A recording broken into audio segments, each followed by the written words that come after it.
Hello les beauties, j'espère que vous allez bien. Alors aujourd'hui c'est story time. Donc c'est la première sur ma chaîne, je commence déjà à rigoler parce que faut dire que je suis quelqu'un de timide et que j'ai une carapace, c'est vrai, et que j'ai vraiment beaucoup de mal à me livrer. Donc je me suis dit que ça serait une bonne thérapie et pour moi et pour vous d'en connaître un peu plus. Sachez que à la base je suis contre les story time, surtout que en général c'est comment dire, c'est juste pour favoriser du clic, encore du clic. Sauf que si vous voulez, moi je les regarde absolument pas, ce sont des choses que je ne regarde pas. Mais vous êtes pas mal à me l'avoir demandé sur Snap. Donc je vous ai demandé est-ce que vous voulez des story time, vous m'avez dit oui. Donc je vais vous dire de suite, je n'ai pas d'histoire mirobolante à vous raconter, des choses sans queue ni tête ou quoi que ce soit. Je vais vraiment vous raconter certaines choses qui se sont passées dans ma vie. Vous me connaissez maintenant, vous savez que je suis quelqu'un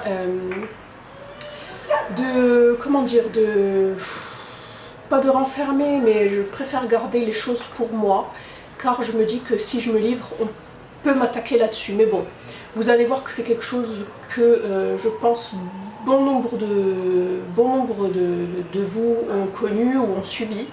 Donc je veux bien évidemment vous parler du bizutage et le fait d'être un bouc émissaire. Donc ces deux choses-là se sont passées surtout au collège pour ma part, voilà. Et le fait de faire des choses que vous n'avez pas envie de faire juste pour vous intégrer entre parenthèses. Donc voilà, alors sachez que avant de commencer donc mes petites histoires, parce que ce sont plusieurs histoires, sachez que moi je fais pas du tout ça pour le buzz, je vous raconte ça parce qu'il y a une morale derrière l'histoire, sinon je vois pas trop l'intérêt des story time. Voilà, il y a vraiment une morale dans l'histoire, de l'histoire, il y a vraiment quelque chose qui va en ressortir. Des conseils, voilà, c'est surtout ça. Toujours donc dans cette optique de conseils, de partage, etc. Donc j'arrête de blablater et on va commencer de suite. Alors, vous savez, moi j'ai tendance à refouler les mauvaises choses parce que sinon ça me déprime. Voilà, je fais ça depuis un petit moment, je refoule, même si c'est pas la très bonne chose à faire. Il faut vraiment pouvoir solutionner ces problèmes et ne pas les oublier et les mettre dans une case. Mais c'est très compliqué, après c'est de l'ordre du psychisme, voilà, c'est très compliqué, hein, vraiment. Voilà, donc je ne vais pas rentrer dans ces détails-là, de l'inconscient, du subconscient, etc. Bref, donc lorsque j'étais au collège, j'étais avec un groupe de filles qui m'obligeaient à faire certaines choses que je n'avais pas envie, juste pour pouvoir rester avec elles, comme par exemple fumer. Donc voilà, elles m'obligeaient à fumer, donc elles allumaient une cigarette en allant aux toilettes. Donc aux toilettes à l'époque, au collège, il y avait des pions, des surveillants qui nous faisaient aller 4 par 4 ou 5 par 5 pour pas remplir les toilettes parce qu'il n'y en avait que 4 de toute façon à la base. Voilà, donc on y allait 4 par 4 et mes copines allumaient la cigarette, fumaient vite fait et la laissaient derrière la porte. Et elles me disaient oui, tu es obligée, machin, sinon on ne te veut plus dans notre groupe. Voilà, j'ai trouvé ça quand même un peu cruel parce que moi c'était vraiment pas quelque chose que je voulais faire. Donc heureusement, je touche du bois que je ne suis pas fumeuse, voilà, que ça a duré un temps et puis j'ai dit stop, j'ai plus envie, j'ai eu la force de dire stop. Je me suis dit à un moment, bon ça n'a pas duré très longtemps, je crois que ça a duré l'histoire de 2 semaines, même pas, même moins, je sais pas, parce que moi la cigarette, la fumée me rentrait dans les yeux, ça me faisait tousser, j'avais mal au ventre. Voilà, ma mère un jour m'a trouvée avec un mégot. Et elle m'a fait la morale, elle m'a dit je veux plus te voir avec ça, c'est pas bon pour la santé, tu vas te miner la santé, etc. J'ai dit mais non maman, t'inquiète pas et tout, je vais pas me lancer là-dedans, ne t'inquiète pas. Donc voilà ce qui fait que c'est ce qui m'a donné en fait le déclic et la force de dire non, même si le groupe de copines m'aurait rejeté, ça aurait été non. Voilà, et heureusement que j'ai eu la force parce que depuis, si vous voulez, ce groupe de filles ne m'a plus trop embêtée, voilà.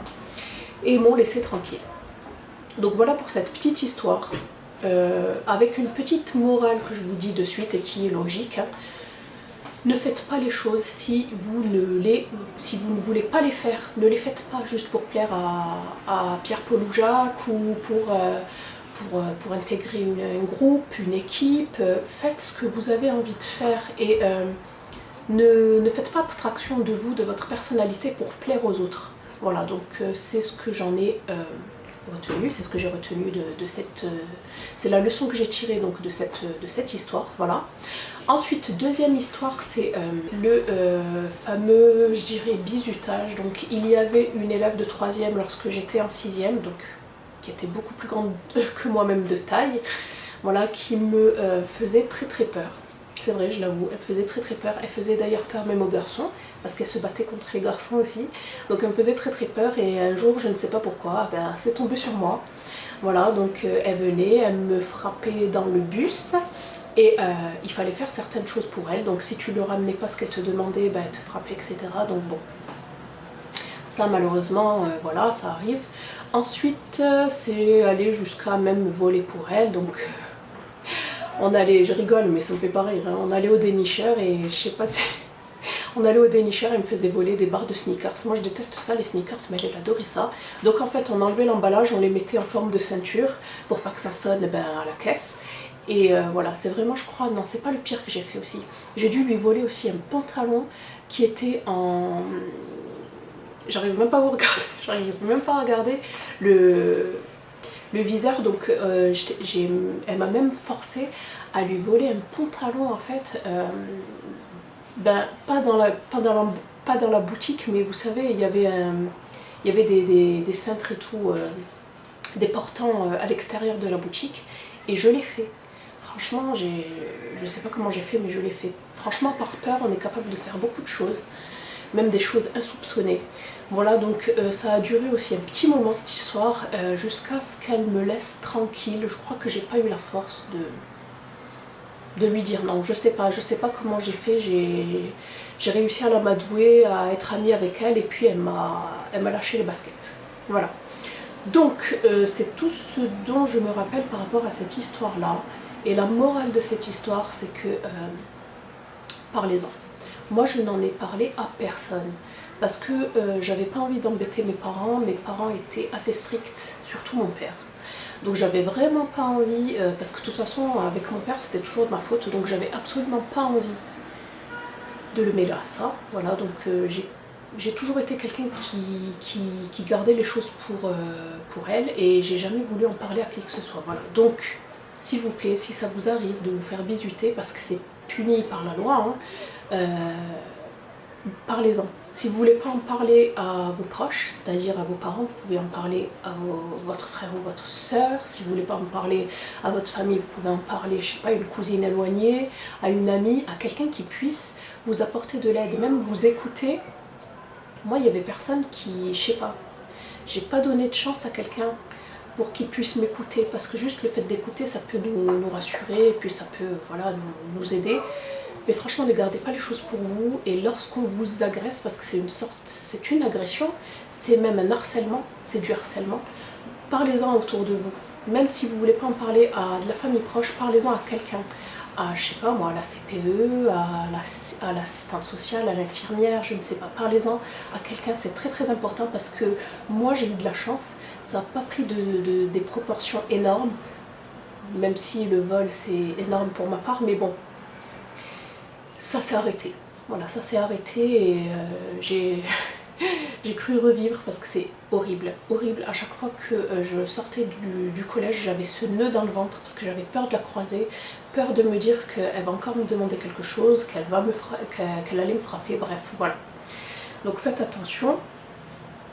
Et puis, qu'est-ce que je voulais vous dire d'autre ? Voilà, et ensuite d'autres histoires comme le bouc émissaire. Donc souvent j'étais le bouc émissaire de telle et telle personne. Alors on venait m'embêter gratuitement, certains groupes de filles qui devaient se sentir un peu, je sais pas, un peu plus fortes ou plus intelligentes. Donc ça s'est fini en bagarre. Voilà. Donc je suis vraiment pas pour la violence, mais c'est vrai que si on pousse trop, j'étais quelqu'un qui me battait beaucoup, même contre les garçons. Je suis quelqu'un qui me laisse pas faire, mais qui suis quand même très introvertie, qui qui n'aimait pas les problèmes. J'aimais bien être une fille discrète, raser les murs, et c'est vrai que dès qu'on me mettait, si vous voulez, sous les projecteurs, je devenais agressive. Voilà, donc ça s'est fini en bagarre, et puis depuis, la personne ne m'a plus jamais embêtée, donc voilà. Je dis pas que la violence résout certains problèmes, mais la violence doit être quelque chose qui doit être utilisé qu'en dernier recours. Si vous voyez qu'il n'y a vraiment pas d'autre solution, que vous avez essayé de parler à la personne, que vous avez essayé de la raisonner, que vous avez essayé de parler à son entourage, donc ses copines, que vous voyez qu'elle vous embête quand même, ben, moi je n'ai trouvé que ça, et ça a bien marché. Donc je dis pas qu'il faille que vous alliez vous battre, mais des fois, une petite gifle, ça peut remettre les idées en place. Voilà. C'était la petite morale de la 3e histoire. Mais il y en a tellement, vous savez, j'ai tellement eu d'anecdotes. Je vous en parlerai dans d'autres vidéos parce que j'ai pas envie que ça soit très long. Donc là, on a commencé quelque chose d'assez... Voilà, j'ai dû me replonger dans mes souvenirs pour piocher et gratter un peu. C'est pas ce que je fais d'habitude, mais bon. Le tout, c'est de solutionner ces problèmes. Mais problèmes là que je vous ai, donc les problèmes que je vous ai cités ont été solutionnés. C'est le plus important. Voilà, ne laissez pas des choses traîner, des problèmes traîner. Faites agir quelqu'un, quoi qu'il en soit. Ou vous agissez vous, ou quelqu'un d'autre doit agir.